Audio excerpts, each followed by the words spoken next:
মাদ্রাসায় যেভাবে পুরস্কার দেওয়া হবে ফার্স্ট সেকেন্ড থার্ডদের, তদ্রূপ ভাবে আপনাদেরকেও ফার্স্ট সেকেন্ড থার্ড যারা হবে তাদেরকেও পুরস্কার দেওয়া হবে।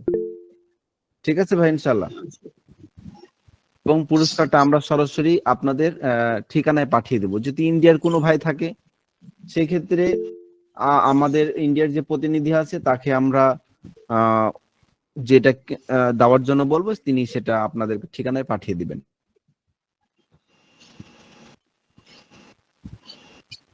এবং পরীক্ষার সময় 1 ঘন্টা, বাকি আরো আধা ঘন্টা অতিরিক্ত দিয়ে থাকেন আমাদের ওস্তাদগণ, যেহেতু খাতা জমা দিতে একটু সময় লাগে অনেকে।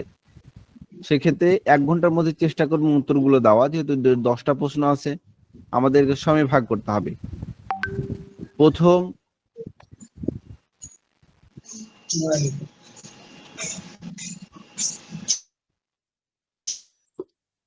প্রথম 4টা প্রশ্ন, এই 4টা প্রশ্নের জন্য আপনারা যদি আপনারা 10 মিনিট করে সময় লাগান তো 40 মিনিট এখানে গেল।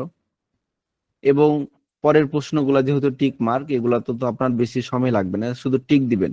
যেমন এখানে প্রশ্ন আছে, যদি কোনো ব্যক্তি হাত পা ফেটে যায় এবং ওই ফাটা জায়গাগুলোতে মম তেল অথবা অন্য কোনো ওষুধ দিয়ে বন্ধ করে দেয় এবং গোসল করার সময় পানি উপর দিয়ে ঢেলে নেওয়া হয়, তাহলে গোসলটা সঠিক হবে কিনা?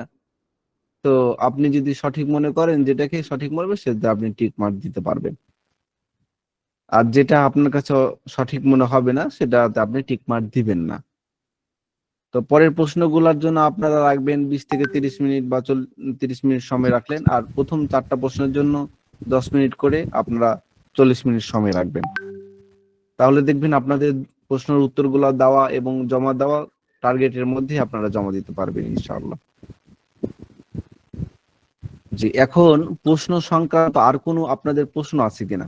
কারোর কোনো প্রশ্ন থাকলে আমাকে বলতে পারেন, আমি